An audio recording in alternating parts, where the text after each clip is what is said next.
The silence shattered me, the emptiness of a home where I was no longer welcome. The house rules sheet arrived on a cold, gray morning, a brutal reminder that the woman my son married now dictated what was permitted in the house I'd built. I held that paper in my trembling hands and felt 30 years of love crumble into dust. Today, I'm going to tell you something I never thought I would share. And if for even a second this feels familiar, I only ask that you like this video and subscribe. It will help me keep opening my heart. Every morning at 5:30, I'd wake to the sound of Brooklyn stirring outside my brownstone windows. The floorboards creaked under my worn blue slippers as I made my way to the kitchen, the scent of yesterday's dinner still lingering in the air. My fingers traced the familiar grooves in the wooden countertop where I'd rolled out countless batches of chocolate chip cookies for school fundraisers. The coffee maker gurgled to life, its sound as comforting as an old friend's voice. I'd stand there, waiting for that first sip, watching the morning light filter through the lace curtains my mother had sewn decades ago. This house held everything. The pencil marks on the doorframe tracking my son Michael's growth from age 5 to 18. The scratched hardwood floor where his friends used to wrestle during sleepovers. The living room wall where we'd hung his first grade art project, a handprint turkey that still made me smile after all these years. Each room whispered memories of birthday parties, Christmas mornings, and quiet nights when he'd crawl into my bed after nightmares, his small hand finding mine in the darkness. But that Tuesday morning felt different. The mail slot clanged shut with an unusual finality, and there it was, a crisp white envelope with my name typed in cold, professional letters. Inside, folded with military precision, was a single sheet of paper titled Household Guidelines for Mutual Respect and Harmony. My coffee cup stopped halfway to my lips as I read the first line, to ensure a peaceful living environment for all residents. Residents. That's what I'd become in my own home. The list went on in bullet points, each one a small dagger to my heart. No overnight guests without 72 hours advance notice and written approval. Kitchen use must be scheduled through the shared calendar app. All personal items must be confined to designated areas. Television privileges rotate weekly. Laundry days are assigned and strictly enforced. The thermostat remains at 68 degrees, no exceptions. I read it 3 times before the words truly sank in. This was my house. My name was on the deed. My savings had paid for the new roof 2 summers ago when Hurricane Sandy damaged the old one. My hands had scrubbed these floors, painted these walls, and tended the small garden out back where roses bloomed every spring. Yet here I stood, holding rules for how I could exist in my own space. The honeymoon photos were still scattered across the kitchen table from when they'd shown them to me last week. Michael and Sarah on a beach in Hawaii, her hand on his chest, both of them glowing with that new married happiness. I'd smiled and cooed over each picture, even though something in Sarah's eyes had changed since the wedding. A hardness I hadn't noticed before. A calculation that made my stomach clench. "We need our space, Mom," Michael had said when they moved in 6 months ago. "Just temporarily, until we find our own place." I'd been so happy to have him close again, to hear his laugh echoing through the hallways like when he was young. I'd cleaned out my sewing room to make space for Sarah's exercise equipment. I'd rearranged the layout of my kitchen to accommodate her organic food preferences and special dietary restrictions. But temporary had stretched into permanence. And my joy had slowly curdled into something I barely recognized. I remember the exact moment I knew something had fundamentally shifted. It was 3 weeks into their marriage, on a Sunday afternoon when the autumn light was painting everything golden. I was making my famous apple pie, the recipe my grandmother had taught me, with the secret dash of cardamom that made the filling sing. The kitchen smelled like cinnamon and home, and I was humming while I worked, lost in the rhythm of peeling and slicing. Sarah walked in, her yoga mat tucked under her arm, and stopped abruptly. "Oh," she said, her voice flat. "You're cooking." Not, "That smells wonderful," or, "Can I help?" Just a statement that felt like an accusation. "I thought we'd have pie for dessert tonight," I said, still smiling, still hopeful. "Michael used to love it when," "Actually," she interrupted, pulling out her phone, "we're doing a cleanse this month. No refined sugar, no processed flour. It's really important for our health goals as a couple." She emphasized the word couple like it was a fortress with me standing outside the gates. I stood there with flour on my hands and confusion in my heart, watching her scroll through her fitness app as if I'd disappeared entirely. The pie filling grew cold in the bowl.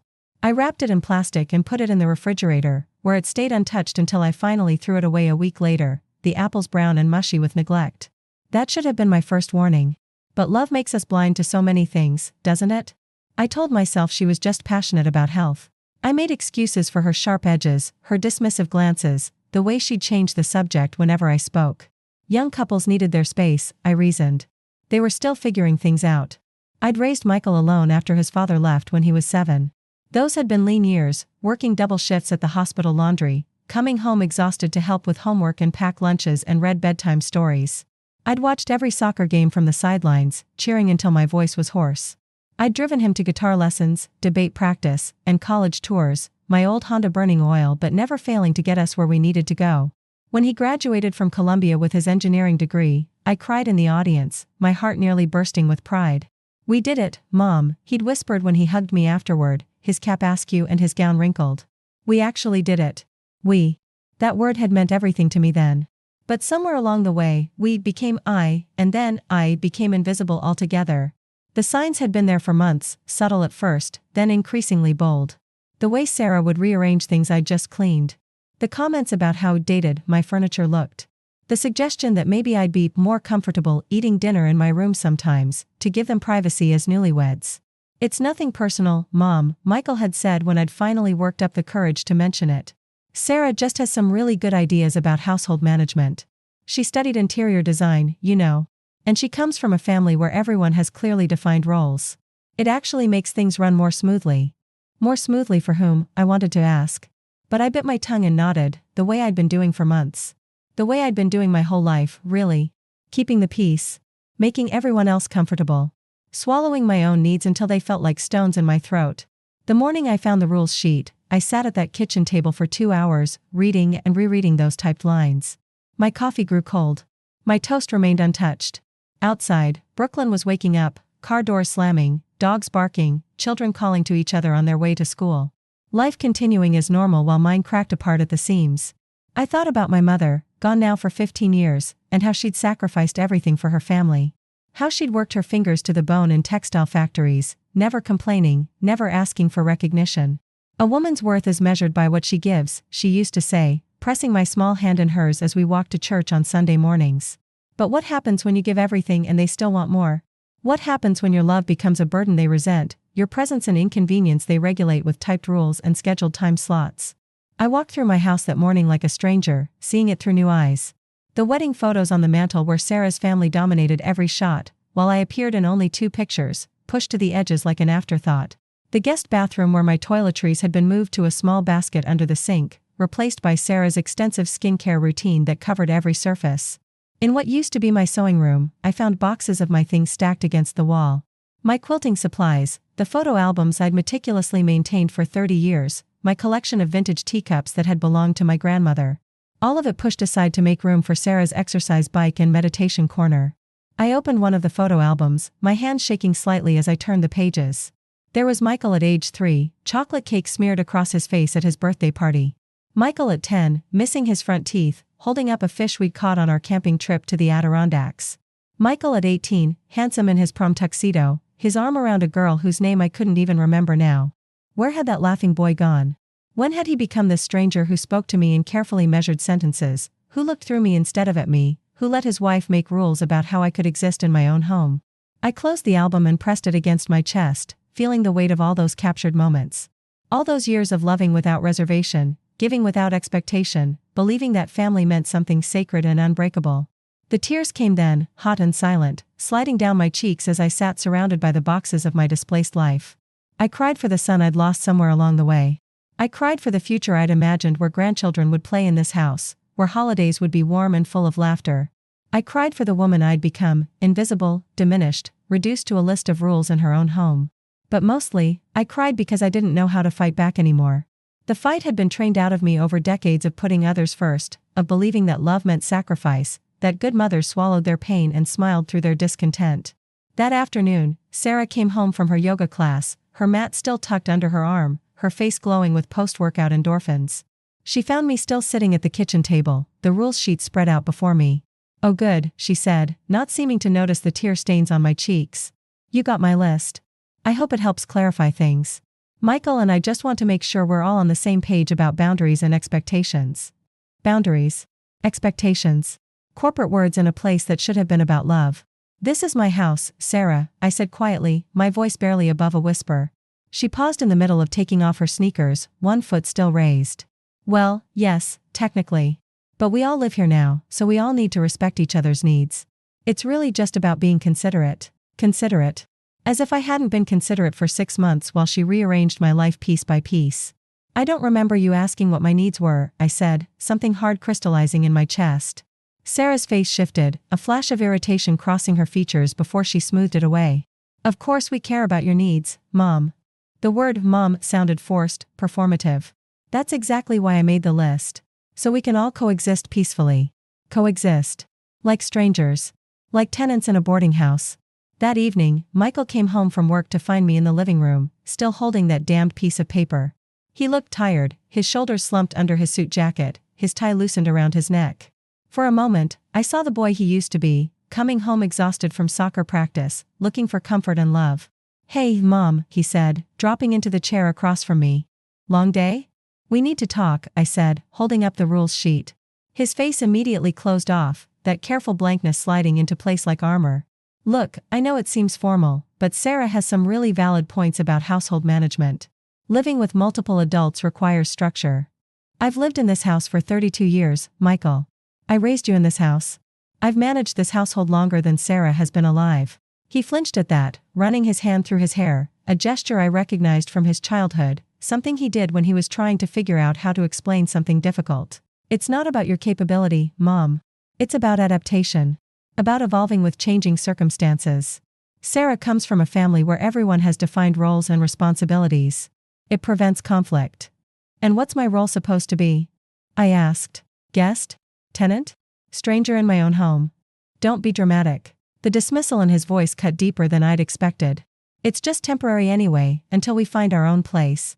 You've been saying that for 6 months. The housing market is complicated right now. We're being strategic about our timing. Strategic. Everything was strategic with them. Love wasn't strategic. Family wasn't strategic. But I was beginning to understand that I lived in a world with different rules now, where everything could be reduced to spreadsheets and optimization. That night, I lay in bed listening to the familiar sounds of my house settling around me. But they felt different now, smaller somehow, as if the walls themselves had contracted to accommodate the new hierarchy. I could hear Sarah and Michael talking in low voices in the next room, their words indistinct but their tone clear. They were discussing me like a problem to be solved, a variable to be managed. The next morning brought a new humiliation. I came downstairs at my usual time to find a note taped to the coffee maker. Please remember kitchen hours are 6 to 8 a.m., 12 to 2 p.m., and 5 to 7 p.m. for personal use. This will help us avoid conflicts over space and timing. Thanks for understanding. I stared at that note, my hands shaking with something that might have been rage or grief or both. Kitchen hours. In my own home. Where I'd made thousands of meals, where I'd taught Michael to crack eggs and flip pancakes, where I'd cried over broken hearts and celebrated small victories. Now I needed permission to make my morning coffee. I thought about my grandmother then, how she died in this very house, surrounded by 3 generations of family who'd fought over who would inherit her china cabinet and her wedding ring, but who'd never fought for her right to dignity in her final years. I thought about my mother, who'd lived with my aunt in her last decade, grateful for the roof over her head but slowly disappearing into the corners of someone else's life. Is this what we do to our women? I wondered. Is this how love eventually looks, like rules and restrictions and carefully managed territories? I made my coffee in silence and took it out to the small back garden, where my roses were entering their autumn phase, their blooms smaller but somehow more precious for their scarcity. The morning air was crisp with the promise of winter, and I wrapped my robe tighter around my body as I sat on the wooden bench I'd bought when Michael was 12 and going through his gardening phase. He'd helped me plant those roses, his small hands careful with the thorny stems, his face serious with concentration. They'll get bigger every year, won't they, Mom? He'd asked, and I'd nodded, watching him pat the soil around the roots with such tenderness. Everything grows with time and care, I'd told him. But you have to be patient and keep believing in the beauty that's coming. Now those roses towered over the bench, their root system deep and strong, their seasonal cycle as familiar to me as my own heartbeat. But my son had somehow stopped growing, stopped reaching toward the light. Or maybe I'd just stopped being his source of warmth. The weeks that followed the rules sheet were a masterclass in microaggressions and systematic diminishment. Sarah began leaving little suggestions around the house, articles about downsizing and retirement, brochures for senior living communities, printouts about the benefits of intergenerational boundaries. Each one was accompanied by a sticky note in her careful handwriting, thought this might be interesting, or something to consider for the future. She started rearranging my things with increasing boldness. My coffee mugs were moved to a high cabinet I could barely reach. My reading chair was repositioned to face away from the television. My daily crossword puzzle was relocated from the kitchen table to a small desk in my bedroom, along with a note suggesting that personal activities might be better suited to private spaces. The coup de grace came when she replaced all my family photos in the living room with abstract art she'd bought online. Black and white geometric prints that looked like they belonged in a doctor's office. When I asked about the photos, she smiled brightly and said, "Oh, I put those somewhere safe. Too many personal items can make a space feel cluttered, you know? This creates a more serene environment for everyone." My family had become clutter. My history had become an aesthetic problem. Michael was increasingly absent during these small battles, working longer hours or disappearing into his laptop when he was home. When I tried to talk to him about what was happening, he'd give me that tired look and say, "Can we not do this right now, Mom? I'm really stressed about work." But I knew it wasn't work he was stressed about. It was me. I'd become the problem in his perfectly ordered life, the variable that didn't fit into the equation he and Sarah were trying to solve. The breaking point came on a Thursday evening in October. I'd been feeling unwell all day, a tightness in my chest that made it hard to breathe, a dizziness that came in waves. I'd had these episodes before, usually when my blood pressure spiked, and my doctor had told me to take them seriously. By 7 o'clock, the symptoms had worsened. I knocked on Michael's door, my hand trembling as I explained what was happening. "I think I need to go to the hospital," I said. "Could you drive me to the emergency room?" He looked at Sarah, who was sitting on their bed with her laptop, working on some project for her freelance marketing business. "Can't you just call an ambulance?" Sarah said without looking up from her screen. "We have dinner reservations at 8:30, and you know how hard it is to get a table at that place." I stared at her, then at my son, waiting for him to say something. Anything. Waiting for him to choose me over dinner reservations. "Mom," he said finally, "if you're really having a medical emergency, an ambulance would be faster anyway. They have all the equipment and everything." I stood there in their doorway, my chest tight with more than just physical pain, and realized that I'd become such an inconvenience that my potential medical crisis was less important than their dinner plans. "Never mind," I whispered, backing away from their door. "I'm sure it's nothing." I went to my room and called Mrs. Ramirez from next door, who came over immediately and drove me to Brooklyn Methodist Hospital.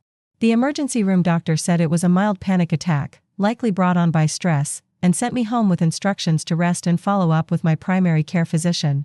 When I got back to the house at midnight, Michael was waiting in the living room. He looked genuinely concerned, and for a moment, I felt a flicker of hope. "How are you feeling?" he asked. "We were worried when we got home and you weren't here."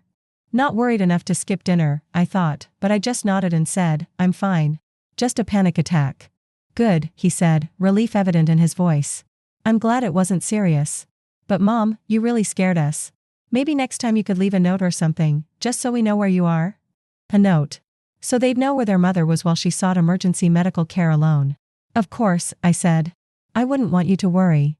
That night, I sat on my bed and looked around my room, the room that had become my permitted territory in my own house. The walls felt closer than they had before, pressing in on me like a physical weight. I thought about my mother, how she'd always said that a woman's greatest strength was her ability to endure. But what if endurance was just another word for slow death? I opened the drawer of my nightstand and pulled out the folder where I kept all my important documents. The deed to the house was there, my name printed clearly in legal black ink. The mortgage had been paid off 5 years ago. The insurance policies, the utility bills, the property taxes, all in my name. This was my house. Mine. But somewhere along the way, I'd forgotten that ownership meant more than just paying bills. It meant having the right to feel comfortable in your own space. It meant being able to make coffee without checking a schedule. It meant being able to put your family photos wherever you wanted in your own living room. I pulled out a sheet of paper and began to write. Not rules this time, but something else. Something that had been building in my chest for months, pressing against my ribs like a bird trying to escape. To Michael and Sarah, I wrote, my handwriting shaky but determined. "I need you to know that I love you both, but I cannot continue living this way. This is my house, and I will no longer be a stranger in it. We need to have a serious conversation about respect, boundaries, and what it means to be family. If that's not possible, then we need to discuss your timeline for finding your own place. I hope we can work this out together, but I will not disappear to make your lives more comfortable. Love, Mom." I folded the letter and placed it on the kitchen table before I could lose my nerve. Then I went back to my room, took 2 of the anxiety pills the emergency room doctor had prescribed, and fell into the first deep sleep I'd had in months. I woke to voices in the kitchen, angry, urgent whispers that carried through the thin walls. Sarah's voice was sharp with indignation, completely unreasonable, after everything we've done, ungrateful. Michael's voice was harder to make out, but I caught fragments. Her house, need to be fair, maybe we can. Fair? Sarah's voice rose above a whisper. Fair would be recognizing that we're the ones making sacrifices here. Fair would be acknowledging that living with someone from a different generation requires compromise from everyone, not just us. I lay in bed, my heart pounding with something that might have been fear or might have been excitement. For the first time in months, I'd spoken up for myself. For the first time since they'd moved in, I'd reminded them that this was my space, my life, my choice. The conversation in the kitchen continued for another half hour before I heard footsteps on the stairs and the sound of their bedroom door closing. I waited another 20 minutes, then crept downstairs to see if my letter was still on the table. It was gone. In its place was a new note, this one in Michael's handwriting. Mom, we need to talk. Can we sit down tonight after dinner? This is important. The day stretched ahead of me like a taut wire. I went through my usual routines, shower, coffee, crossword puzzle in my room as per the rules, but everything felt different, charged with potential. I kept expecting one of them to come find me, to start the conversation early, but the house remained quiet except for the usual sounds of their morning routine. Around noon, Sarah knocked on my bedroom door. Mom? Can I come in? I was sitting at my small desk, pretending to read a book but actually staring out the window at the neighbor's cat, who was sunning himself on their fence. Of course, I said, turning to face her. She came in and sat on the edge of my bed, her face arranged in an expression of concerned sympathy that looked practiced, like something she'd rehearsed in front of a mirror. I just want you to know, she began, that Michael and I have been talking about your letter, and we really value your honesty. Communication is so important in any living situation. Living situation. Not family. Not home. We want to find a solution that works for everyone, she continued. Maybe there are some compromises we can make on both sides. What kind of compromises? I asked. Well, for instance, maybe we can be more flexible about some of the household guidelines. And maybe you could help us understand what specific changes would make you feel more comfortable. She was using therapy speak, I realized.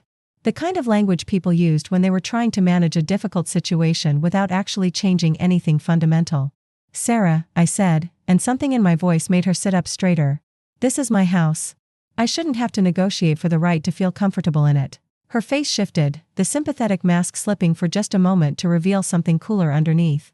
I understand that this is technically your house, she said. But we're family now. Families make sacrifices for each other. They find ways to coexist peacefully. And what sacrifices have you made? The question seemed to catch her off guard. She blinked, her mouth opening and closing like a fish gasping for air.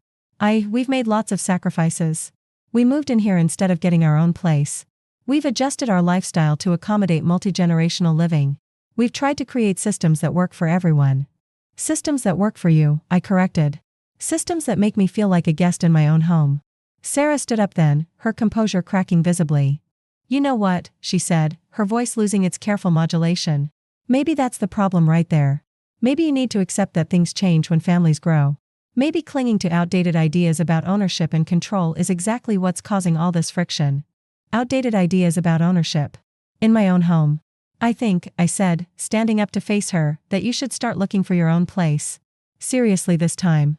Her face went white, then flushed red with anger. Fine, she said. Fine. We'll see what Michael has to say about that.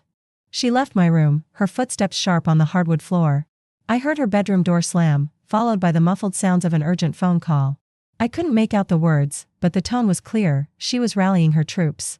That evening, they were both waiting for me in the living room when I came downstairs for dinner.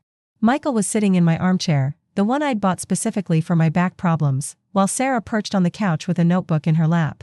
Mom, Michael said before I could even sit down, we need to talk about realistic expectations here. Realistic expectations. As if expecting basic respect in my own home was somehow unrealistic. Sarah and I have been discussing your concerns, he continued, and we want to address them. But we also need you to understand our position. Which is? We're not in a financial position to move out right now, Sarah said, consulting her notebook like she was reading from a prepared statement. The rental market in Brooklyn is insane, and we're trying to save for a down payment on our own place. We thought living here temporarily would be mutually beneficial. Beneficial how? Well, Michael said, shifting uncomfortably in my chair, you get companionship, help with household tasks, shared expenses. I never asked for help with household tasks, I said. This house ran perfectly fine before you moved in. And I never asked you to pay expenses. But it makes sense to share costs, Sarah interjected. It's more economical for everyone. I stared at them both, these two people who looked like adults but seemed to have the emotional intelligence of teenagers. They'd moved into my house without paying rent, rearranged my life to suit their preferences, made me feel unwelcome in my own space, and now they were trying to convince me it was for my own good. How long? I asked. What? How long before you move out? Give me a specific timeline. They looked at each other, one of those married couple telepathic conversations happening in the space of a few seconds. Well, Michael said finally, realistically, probably 18 months to 2 years. Maybe longer, depending on how the market, no. The word came out harder than I'd intended, cutting across his explanation like a knife. No, I said again, standing up. I want you out in 6 months. That gives you plenty of time to figure out your finances and find a place. Mom, be reasonable. I am being reasonable, I said. 6 months is reasonable. 2 years of feeling like a stranger in my own home is not reasonable. Sarah's notebook fell to the floor as she jumped to her feet. This is so selfish, she said, her voice rising. We're family. Families support each other. They don't throw each other out on the street just because they're having some adjustment issues. I'm not throwing you out on the street. I'm giving you 6 months' notice to find your own place. What about our savings goals? Michael asked. What about our 5-year plan? What about my happiness? I shot back. What about my right to feel comfortable in my own home? The silence that followed was thick with years of unspoken resentments and mismatched expectations. I looked at my son, really looked at him, and saw a stranger wearing his face. When had he become someone who would prioritize his 5-year plan over his mother's basic dignity? I'm going to my room, I said finally. You two can discuss this, but my decision stands. 6 months. I made it halfway up the stairs before I heard Sarah's voice, no longer bothering to whisper, this is insane. She's completely lost perspective. Living alone at her age, being this stubborn and territorial, it's not healthy. Maybe we need to look into other options, Michael said quietly. What kind of other options? I don't know. Assisted living? Senior communities? Places designed for people who are having trouble adapting to change. I froze on the staircase, my hand gripping the banister so tightly my knuckles went white. They were discussing putting me in a home. Like I was the problem. Like wanting basic respect in my own house was a sign of mental decline. I went to my room and closed the door, my hands shaking as I turned the lock. For the first time in my life, I was locking my bedroom door in my own house because I no longer felt safe with the people I'd invited to share it. That night, I couldn't sleep. I kept thinking about my mother, how she'd always said that family was everything, that blood was thicker than water, that love meant sacrifice. But what happened when sacrifice became erasure? What happened when love became a one-way transaction that left you feeling empty and used? I got up and went to my window, looking out at the quiet street where I'd lived for 3 decades. Mrs. Ramirez's porch light was still on. She always kept it burning for her grandson who worked the night shift at the hospital. The Thompsons' house was dark, except for the blue glow of a television in their living room. Normal families, living normal lives, probably not fighting about basic human dignity. For a moment, I imagined what it would be like to have my house back to myself. To walk downstairs in my pajamas without checking the kitchen schedule. To display my family photos wherever I wanted. To invite friends over without asking permission. To exist in my own space without having to justify my presence. The fantasy was so sweet it made my chest ache. But then I thought about the silence. The empty rooms. The absence of voices and laughter, even the strained, artificial laughter that had replaced the genuine joy I'd once known with Michael. Would loneliness be worse than this slow suffocation of my spirit? I thought about my grandmother, who died surrounded by family but somehow still alone, her voice diminished to a whisper, her opinions dismissed as the ramblings of an old woman. I thought about my mother, who'd spent her final years grateful for any scrap of attention, any acknowledgement that she still mattered. Was this what we all came to? This gradual disappearance, this slow fade into irrelevance? No, something inside me said. Not this time. Not anymore. The next morning, I woke up with a clarity I hadn't felt in months. I made my coffee during the designated kitchen hours, but I took my time, savoring each sip as I watched the sun rise over Brooklyn. Then I did something I hadn't done in ages. I called my old friend Dorothy. Dorothy and I had worked together at the hospital laundry for 15 years, back when Michael was young and money was tight. We'd shared coffee breaks and covered each other's shifts and complained about sore feet and difficult supervisors. But we'd lost touch after I retired, the way friendships sometimes fade when you don't see each other every day. Ruth? Her voice was warm with surprise. Oh my goodness, how long has it been? Too long, I said, surprising myself with how good it felt to hear someone say my name with genuine pleasure. Dorothy, I need to ask you something. Are you happy? She laughed, a rich sound that made me remember why we'd been friends. What a question to start the day with. I'm 73 years old, honey. Happy comes and goes like weather. But I'm content most days. Why? I found myself telling her everything, the rules sheet, the kitchen hours, the way I'd begun to feel invisible in my own home. She listened without interrupting, making little sounds of understanding and outrage in all the right places. Oh, sweetheart, she said when I finished. That's no way to live. That's no way for anyone to treat their mother. But maybe they have a point, I said, voicing the doubt that had been eating at me for months. Maybe I am being selfish. Maybe this is just what families do now, accommodate each other, make systems work for everyone. Ruth, Dorothy's voice was firm. Listen to me. I've got 4 kids and 12 grandchildren. I love them all to pieces. But not one of them would dare tell me when I can use my own kitchen. Not one of them would move my family photos because they thought their art looked better. That's not accommodation, honey. That's not family. That's colonization. Colonization. The word hit me like a physical blow, mostly because it felt so accurate. What should I do? I asked. What do you want to do? I closed my eyes, imagining my house quiet and clean and mine again. Imagining Sunday mornings without checking schedules, evening television without negotiating programming, conversations without walking on eggshells. I want them gone, I said, the words feeling dangerous and powerful in my mouth. Then that's your answer, Dorothy said. Your house, your rules. If they don't like it, they can find somewhere else to be unhappy.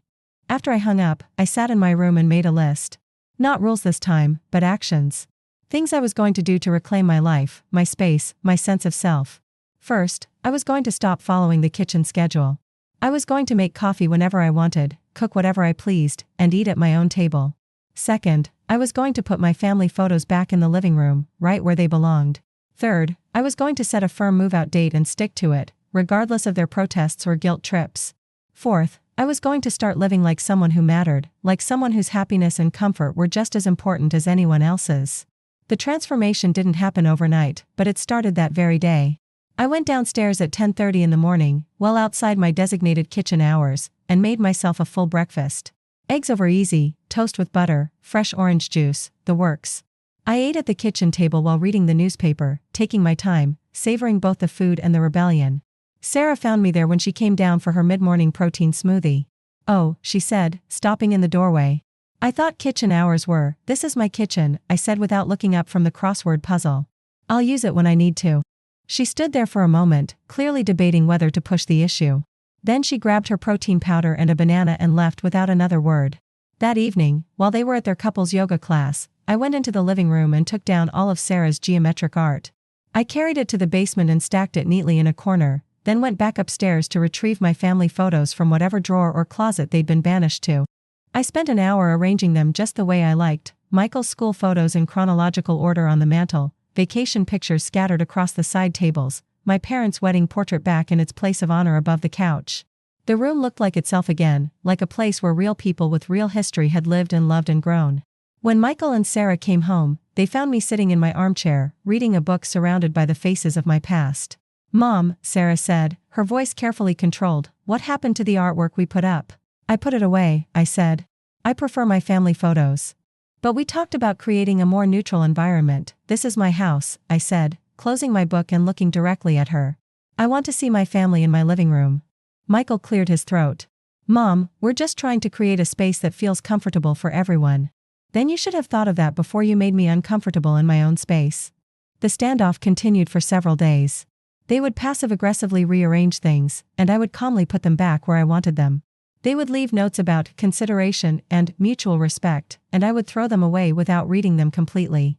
But the real test came the following Friday, when Michael brought home a stack of papers from work and asked if he could spread them out on the kitchen table for a few hours. I'm sorry, I said, not looking up from where I was making my evening tea. I'm planning to use the table for dinner. It'll just be for an hour or two. No, I said, the word feeling stronger each time I used it. Find somewhere else. He stared at me like I'd grown a second head. Since when do you eat dinner at the table anyway? You usually eat in your room. I eat in my room because you made me feel unwelcome at my own table, I said. But this is my house, and I'll eat wherever I want. That night, I cooked myself a proper dinner, pot roast with vegetables, the way I'd been making it for 30 years, and ate it at my kitchen table while they ordered takeout and ate in their room. The pot roast was delicious, but the silence was even better. For the first time in months, I enjoyed a meal in my own home. The The real confrontation came 2 weeks later, on a Sunday afternoon when I decided to invite Dorothy over for coffee. I hadn't had a friend in my house since Michael and Sarah moved in, partly because I was embarrassed about the way they treated me and partly because I knew they'd find some reason to object. But that Sunday, I didn't ask permission. I just called Dorothy and invited her over. The way I used to do before my life became something that required scheduling and approval. Sarah found me in the kitchen, getting out my good china and arranging cookies on a plate.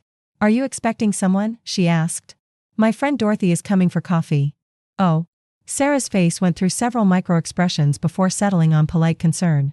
"I wish you'd mentioned it. Michael and I were planning to have some quiet time this afternoon." "You can have quiet time in your room," I said. "Or you can go out. Dorothy and I will be in the living room. But we usually watch our shows on Sunday afternoons. Find something else to do." The words came out sharper than I'd intended, but I didn't take them back. For months, I'd been the one finding something else to do, adjusting my plans around their preferences, making myself smaller to accommodate their comfort. Not anymore. Dorothy arrived at 2 o'clock, carrying a tin of homemade oatmeal cookies and wearing a bright blue sweater that made her eyes sparkle. She hugged me on the doorstep, and I realized I couldn't remember the last time someone had hugged me with genuine affection. "Oh, honey," she said, stepping back to look at me. "You look tired." "I've had a rough few months," I admitted, leading her into the living room where my family photos smiled down from their restored places. We settled on the couch with our coffee and cookies, and for 2 hours, we talked the way friends talk, about everything and nothing, sharing memories and gossip and small observations about life. Dorothy told me about her grandson's wedding, her new water aerobics class, the romance novel she'd stayed up too late reading. I found myself laughing, really laughing, for the first time in months. It felt rusty, like a muscle I'd forgotten how to use. Michael and Sarah emerged from their room around 4 o'clock, clearly hoping Dorothy would be gone. When they realized she wasn't, they made a show of being politely friendly, but I could feel their resentment radiating across the room like heat from a stove. "It's so nice to meet Michael," Dorothy said, shaking his hand. "Ruth talks about you all the time. She's so proud of the man you've become." Michael smiled tightly. "Thank you. That's nice to hear. She raised such a good son," Dorothy continued, apparently oblivious to the tension in the room. "Single mothers don't get enough credit for what they accomplish. Ruth worked so hard to give you every opportunity." I saw something flicker in Michael's eyes, guilt, maybe, or recognition. For just a moment, he looked like the boy who used to thank me for the sacrifices I made, who understood the weight of what I'd given up for him. But the moment passed, and his face closed off again. After Dorothy left, Michael found me in the kitchen washing the coffee cups. "Mom," he said, "we need to talk." I dried my hands and turned to face him, waiting. "This isn't working," he said. "The hostility, the passive aggression, the way you're treating Sarah, it's making everyone miserable." "I'm not being passive-aggressive," I said. "I'm being direct for the first time in months." "You're being unreasonable. Sarah has tried so hard to accommodate your needs, to find compromises that work for everyone. But nothing seems to make you happy." I stared at my son, this man I'd loved more than my own life, and realized we were speaking different languages. In his mind, I was the problem. I was the one being difficult, unreasonable, unwilling to adapt. "Michael," I said quietly, "when was the last time you asked what would make me happy?" He blinked, clearly caught off guard by the question. "When was the last time anyone considered what I might need or want? Not how to manage me or accommodate me, but what would actually make me happy?" He opened his mouth, then closed it, struggling to find an answer. "I want my house back," I said. "I want to feel comfortable in my own home. I want to make coffee when I want coffee and eat dinner at my own table and put my pictures where I want them. I want to invite friends over without asking permission and watch my shows and exist in my own space without feeling like I'm inconveniencing everyone. But we live here too, as my guests," I said. "Temporary guests who have forgotten how to be gracious." We stood there looking at each other across the kitchen that had witnessed so many conversations over the years, homework help and teenage heartbreak and career decisions and dreams for the future. But this conversation felt different, final somehow. "I meant what I said about the 6 months," I told him. "I want you to start looking for your own place." He left the kitchen without another word, and I heard him and Sarah talking in urgent whispers until well past midnight. The next few weeks were uncomfortable, but I found I didn't mind as much as I'd expected. There's something liberating about having your expectations clearly defined, about not having to pretend that an untenable situation might somehow improve with time. Sarah began leaving real estate listings around the house, apartments that were clearly beyond their budget, places in neighborhoods they'd never consider, listings that seemed designed to prove their point that moving out was impossible. But I'd stopped engaging with their drama. Instead, I focused on rebuilding my life, piece by piece. I called Dorothy regularly, sometimes just to chat, sometimes to make plans. We went to a matinee movie, had lunch at a diner in Park Slope, browsed through a bookstore in Cobble Hill. Small things, but they felt revolutionary after months of social isolation. I signed up for a watercolor class at the community center, something I'd been wanting to do for years but had always put off for one reason or another. The instructor was a patient woman in her 60s who praised my color choices and encouraged my shaky brush strokes. "Don't worry about making it perfect," she said during my third class, watching me struggle with a sunset. "Just focus on capturing the feeling."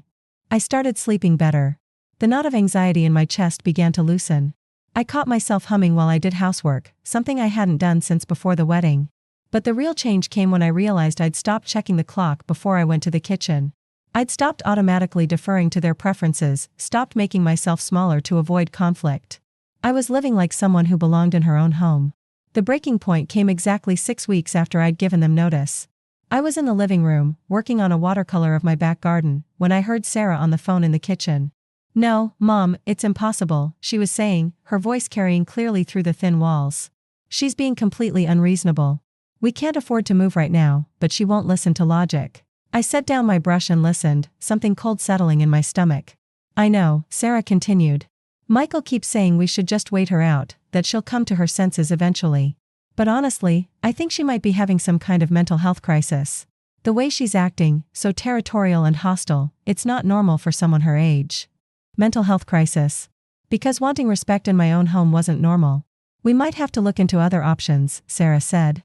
"Maybe talk to Michael's doctor about getting her evaluated. I mean, if she's not capable of making rational decisions about her living situation." The watercolor brush slipped from my numb fingers. They were talking about having me declared mentally incompetent. About taking away my right to make decisions about my own life, my own home. I sat there for a long moment, absorbing the full extent of their betrayal. Then I walked very quietly upstairs to my room and called the lawyer Dorothy had recommended. "Mrs. Chen," I said when she answered, "this is Ruth Morrison. We spoke a few weeks ago about property law. I think I need to accelerate our timeline." An hour later, I had an appointment for the next morning and a plan that was both simpler and more devastating than anything I'd imagined. That evening, when Michael came home from work, I was waiting in the living room with a folder of documents. "Sit down," I said. "We need to talk." He looked wary but complied, settling into the chair across from me. "I heard Sarah's phone call this afternoon," I said without preamble. "The one where she discussed having me declared mentally incompetent." His face went white. "Mom, that's not. She was just frustrated. She was planning to have my legal rights taken away," I said, my voice perfectly calm, "because I want you to move out of my house." "It's not like that. We would never actually, Michael." Something in my tone stopped his protests. "I need you to understand something very clearly. This is my house. My name is on the deed. I am mentally competent, and I have every legal right to decide who lives here and who doesn't." I opened the folder and pulled out a document. "This is a formal eviction notice. You have 30 days. He stared at the paper like it was written in a foreign language. "Mom, you can't be serious." "I am completely serious. You can contest it if you want, but my lawyer assures me it's legally sound. I've been more than patient, more than generous. But planning to have me declared incompetent crosses a line I won't tolerate. We never would have actually gone through with it, but you thought about it. You discussed it as an option.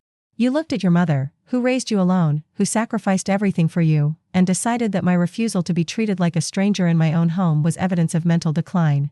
Michael's face crumpled, and for a moment he looked like the little boy who used to come to me when he'd made a mistake and needed forgiveness.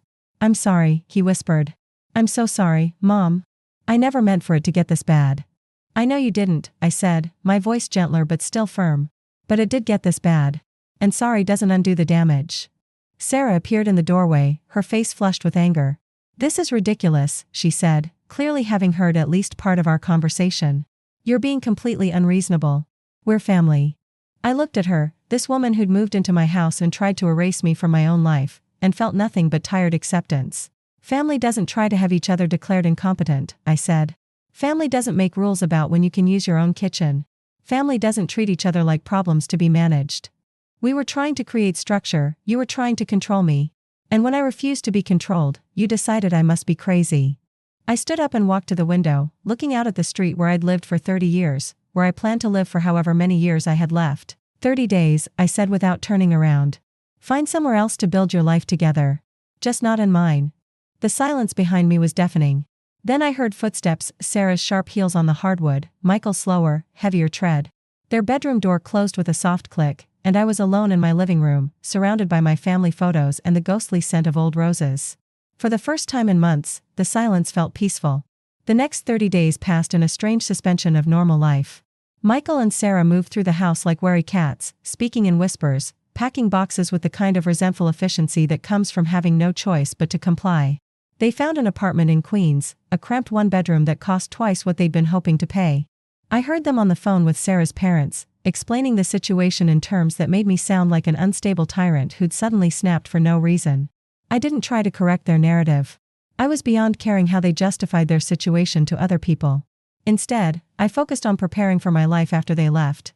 I made appointments to have the locks changed and the utilities transferred back to my name only. I planned small improvements to the house, fresh paint in the living room, new curtains in the kitchen, maybe finally replacing the old carpet on the stairs. Dorothy came over twice that month, keeping me company while the tension in the house simmered around us like humidity before a storm. "How are you holding up?" she asked during her second visit, watching as I wrapped my grandmother's china in newspaper. "Better than I expected," I said, and was surprised to realize it was true. I thought I'd feel guilty, or sad. But mostly I just feel relieved. "That's normal, honey. You've been holding your breath for months. Of course you feel better now that you can finally exhale." The last week was the hardest. Michael made several attempts to reconcile, to find some middle ground that would allow them to stay. But each conversation felt like an attempt to return to the status quo that had nearly suffocated me.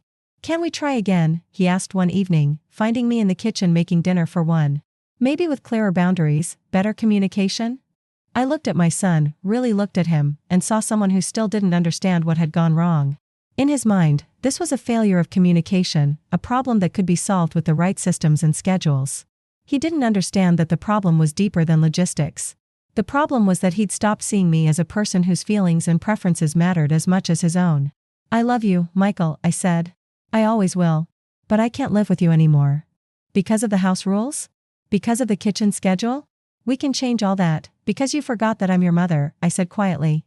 "Because you let someone else treat me like an inconvenience in my own home, and you helped them do it. Because when I tried to speak up for myself, your solution was to have me declared mentally incompetent." He flinched.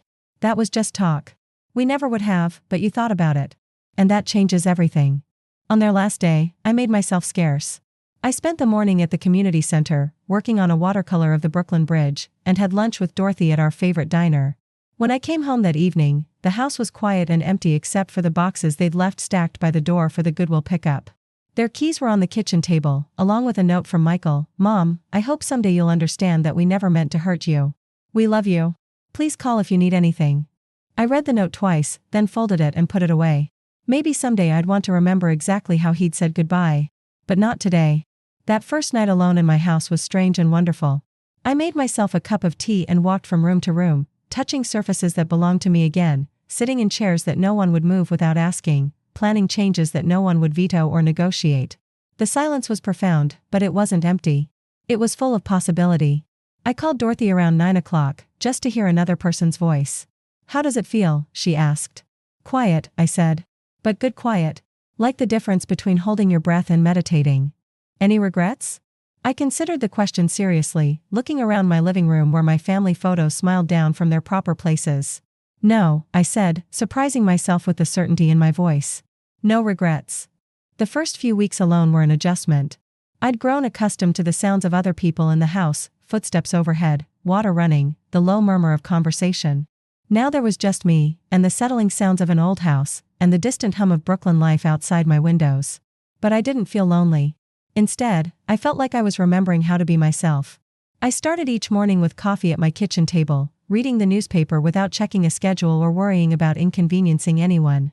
I cooked elaborate meals for one and ate them wherever I pleased, sometimes at the table, sometimes in front of the television, sometimes standing at the kitchen counter while I watched the neighbors' cats patrol their territory. I rearranged furniture without consulting anyone. I played my music as loud as I wanted. I invited Dorothy over whenever the mood struck me, and we spread our books and needlework across the living room like we owned the place.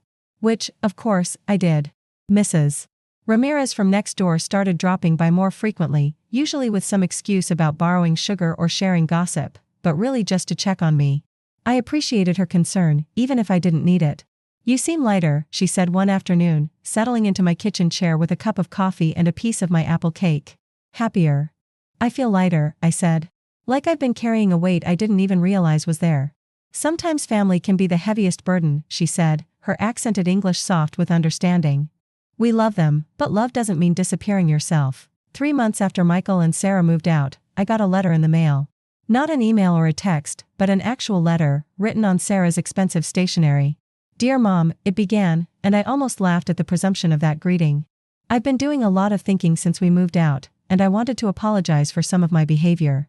I realize now that I may have overstepped some boundaries in my eagerness to contribute to the household management. Overstepped some boundaries. Eagerness to contribute. The language was still therapeutic and bloodless, but I read on. I hope we can rebuild our relationship on a foundation of mutual respect and understanding. Michael misses you terribly, and I know he would love to have regular visits if you're open to that. Regular visits. Scheduled, managed contact, like I was a relative they needed to check in on occasionally. I folded the letter and put it in my desk drawer, next to the house rules she'd given me all those months ago. Maybe someday I'd want to remember how she'd tried to apologize. But not today. Michael called a week later, his voice careful and tentative. Hi, Mom. How are you doing? I'm doing well, I said, and meant it. How's the new apartment? It's fine. Small, but fine. Listen, I was wondering, would you like to have dinner sometime? Maybe this weekend? I considered the invitation, weighing my desire to see my son against my need to protect the peace I'd fought so hard to create. Why don't you come here? I said finally. Saturday afternoon. Just you. Sarah was hoping, just you, Michael. If you want to see me, you can see me. But I'm not ready to pretend that nothing happened. He was quiet for a moment. Okay. Just me. That Saturday, I made pot roast, the same recipe I'd been using since he was a child. I set the table with my good china and put fresh flowers in a vase, the way I used to do for special occasions. Michael arrived promptly at 2, carrying a bouquet of supermarket roses and wearing the expression of someone who wasn't sure of his welcome. Hi, Mom, he said, hovering in the doorway like a stranger. Come in, I said, stepping aside. Dinner's almost ready. We made small talk over the meal, his job, the weather, a movie he'd seen recently. Careful, neutral topics that didn't require us to venture into dangerous territory. But I could see him looking around the house, taking in the changes I'd made. The living room looks nice, he said. Different, but nice.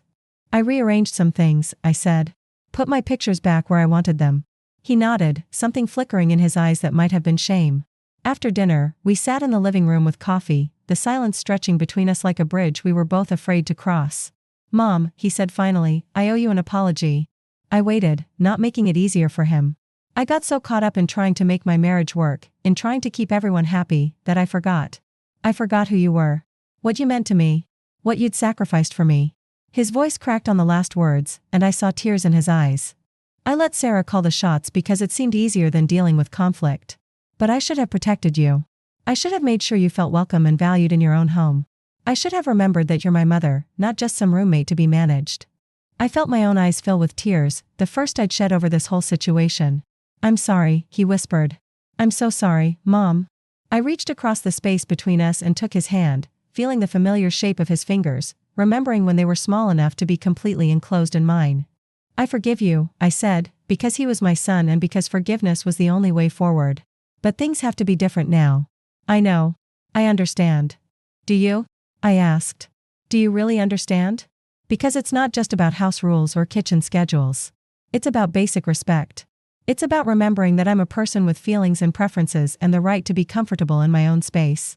He nodded, squeezing my hand. I get it now. I do. We talked for another hour, carefully rebuilding the bridge between us. By the time he left, I felt something I hadn't felt in months, hope that we might find our way back to being mother and son, instead of strangers sharing a house. But I also knew that some things had changed permanently. I would never again make myself smaller to accommodate someone else's comfort. I would never again accept being treated like an inconvenience in my own life. Michael started visiting regularly after that, once a week, sometimes twice. Always alone, always by invitation. Sarah remained a polite distance away, sending cards on holidays and birthday gifts that were clearly chosen by someone who didn't really know me. I found I didn't mind. Some bridges, once burned, aren't meant to be rebuilt. Dorothy and I became closer than we'd ever been, 2 women in our 70s who'd learned that friendship could be a form of chosen family. We took day trips to museums and gardens, tried new restaurants, signed up for a book club at the library. You know what I love about us? Dorothy said one afternoon as we sat in Prospect Park, watching children play while their parents hovered nearby. We don't need anything from each other except company. It was true. Our friendship was uncomplicated by obligation or expectation. We enjoyed each other's company not because we had to, but because we chose to. I continued with my watercolor classes, surprising myself with the progress I made. The instructor entered one of my paintings, a study of my back garden in autumn, in a local art show, where it won second place in the amateur division. I never thought I was artistic, I told Dorothy as we stood in front of my painting at the gallery opening. You never had time to find out, she said. Too busy taking care of everyone else. That night, I hung the second place ribbon on my refrigerator, right where I used to put Michael's school achievements. A small celebration of my own accomplishment, my own worth. A year after Michael and Sarah moved out, I was diagnosed with high blood pressure. Nothing serious, the doctor said, but something to monitor and manage with medication and lifestyle changes. Michael drove me to the appointment and waited in the lobby while I talked to the doctor about diet and exercise and stress management. How's your stress level these days? The doctor asked, reviewing my chart. Any major changes in your life recently? I thought about the question, considering the past year of reclaiming my space, rebuilding my sense of self, learning to put my own needs first. Actually, I said, I've never been less stressed in my life. The doctor smiled. Whatever you're doing, keep it up. Your blood pressure is high, but it's manageable. And your overall health looks good for someone your age. Someone my age. 71 years old, living alone, growing into myself like a plant finally given enough light. On the drive home, Michael was quieter than usual. Penny for your thoughts, I said, using an expression that used to make him laugh when he was small. I keep thinking about what the doctor said, he replied. About your stress levels being low. And I realized, you're happier now. Healthier. Since we moved out. I considered denying it, softening the truth to spare his feelings.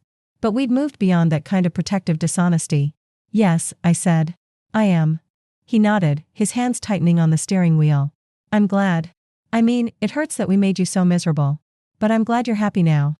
That evening, he stayed for dinner, and we talked more honestly than we had since he was a teenager. About his marriage, his work, his hopes for the future. About my life now, my art classes, my friendship with Dorothy. Do you ever get lonely? He asked as I walked him to the door. Sometimes, I said. But lonely isn't the worst thing you can be. Invisible is worse. Disrespected is worse. Lonely, I can handle. He hugged me on the doorstep, holding on longer than usual. I love you, Mom, he said. I know I forgot how to show it for a while, but I never stopped loving you. I know, I said. And I love you too. But love isn't enough if it doesn't come with respect. 2 years after the eviction, Sarah and Michael divorced. Michael called to tell me, his voice hollow with exhaustion and failure. I'm sorry, I said, and meant it. Despite everything, I'd never wanted his marriage to end. I keep thinking, he said, about what you said that day. About love needing to come with respect. I don't think Sarah and I ever figured out how to do that for each other. He moved back to Brooklyn, finding a small apartment just 6 blocks from my house. We began having regular dinners again, rebuilding our relationship on a foundation of mutual respect rather than obligation. Sometimes I wondered what would have happened if I'd never drawn that line in the sand, if I'd continued to accept their rules and restrictions and slow erosion of my dignity. Would Michael have learned to see me as a person worth respecting? Would our relationship have survived the gradual disappearance of my authentic self? I didn't think so. Some lessons can only be learned through consequences. On my 75th birthday, Michael threw me a surprise party. Nothing elaborate, just Dorothy, Mrs. Ramirez, a few friends from my art class, and the woman I'd hired to help with housework after my arthritis got worse. This is for you, Mom, he said, handing me a small wrapped box. I know it can't make up for anything, but I wanted you to have it. Inside was a key ring with a single key attached. My key. My house key. The same key I'd asked him to return 3 years earlier. I had it bronzed, he said, his voice unsteady. To remind myself that this has always been your house. Your space. Your sanctuary. And I should have protected that from the beginning. I turned the bronzed key over in my hands, feeling its familiar weight, its symbolic power. Thank you, I said. This means everything to me. That night, after everyone had gone home, I sat in my living room surrounded by birthday cards and empty cake plates and the comfortable disorder of a successful celebration. The bronzed key sat on the coffee table, catching the lamplight. I thought about the woman I'd been 3 years ago, exhausted, diminished, desperate to keep the peace at any cost. I thought about the rules sheet that had started this whole journey, the moment I'd realized I'd become a stranger in my own home. Then I looked around at the life I'd rebuilt, the art supplies scattered on the side table, the library books stacked by my favorite chair, the photographs of friends and family displayed exactly where I wanted them. This was what freedom looked like. Not grand gestures or dramatic transformations, but the simple right to exist comfortably in your own space. The right to make coffee when you wanted coffee, to eat at your own table, to invite friends over without asking permission. The right to matter in your own life. I picked up the bronzed key and held it up to the light, watching it gleam like the precious thing it was. Then I walked to the front door and hung it on the hook by the entryway, where I could see it every time I came home. A reminder that this was my space, my sanctuary, my choice. And I would never again let anyone make me feel like a stranger here. The silence around me wasn't empty anymore. It was full of possibility, full of peace, full of the quiet satisfaction that comes from refusing to disappear to make others comfortable. Have you ever lived something like this, or watched someone you love become invisible in their own life? Have you ever had to choose between keeping the peace and keeping your dignity? Please share your story in the comments below. If this resonated with you, if you recognized yourself or someone you love in this journey, please like this video and subscribe. It helps me reach others who might need to hear that they matter, that their comfort and happiness are just as important as anyone else's. Because sometimes, the most radical act isn't fighting or arguing or making demands. Sometimes, the most radical act is simply refusing to disappear. Sometimes, the most powerful thing you can do is remember that you deserve to feel at home in your own life. And if you're living in the shadows of someone else's comfort, if you've made yourself smaller and smaller to avoid conflict, I want you to know this: you matter. Your feelings matter. Your preferences matter. Your right to exist fully and authentically in your own space matters. It's never too late to come home to yourself.